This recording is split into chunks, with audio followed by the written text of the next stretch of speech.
My name is Jenny Brooks and I'm a local preacher in the Northampton Methodist Circuit. Advent is a time of reflection and preparation. For Christians, it's the preparation for the coming of Jesus as a human child, and we call that incarnation. But so much of the world around us is pushing us to think about Christmas. Advent is just chocolate in a calendar. So it can be difficult for us to separate Advent and Christmas. But we all know how important preparation is for many different aspects of life. Sometimes the preparation can be more enjoyable than the actual event. I remember as a teenager having more fun sometimes going out, getting ready to go out, than actually going out itself. And we've just had a family wedding with lots of preparation that was great fun and spread over a whole year. And the wedding was lovely as well.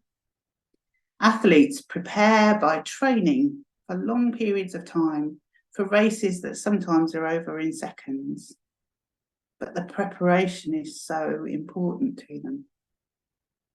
When we cook, we find ingredients from the back of the cupboard and the tools that we need to chop, grate, whisk, mix, before we then begin to put everything together. And in the reading that we have from the lectionary this week, preparation is what Jesus is talking about in the Gospel of Mark. Not that we literally have to stay awake, but that we need to be ready, prepared for what he might ask us to do in our journey with God. Some people think that this is also about being ready for the coming again of Jesus. And other people think that Jesus' resurrection was his second coming. The Advent seems to require of us space to reflect on who Jesus is. And the material being used by Northampton Methodist Church for Advent Bible study is called Emmanuel, God with us. We will spend time reflecting with each other on what we understand about Jesus and what that means for our daily lives.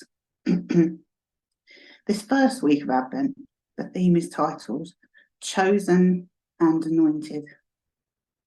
And these are complex ideas from the Hebrew Bible that speak of the choosing of kings and prophets by God. And a symbol of this choosing was about anointing with oil. Some of this thinking also applies to Jesus as the incarnation of God. And some of it applies to us because we have a part to play in bringing ways of thinking, speaking, and behaving that reflect the nature of God to people around us. All of this takes time to understand and put into practice. And we need to consider how we spend our time in Advent.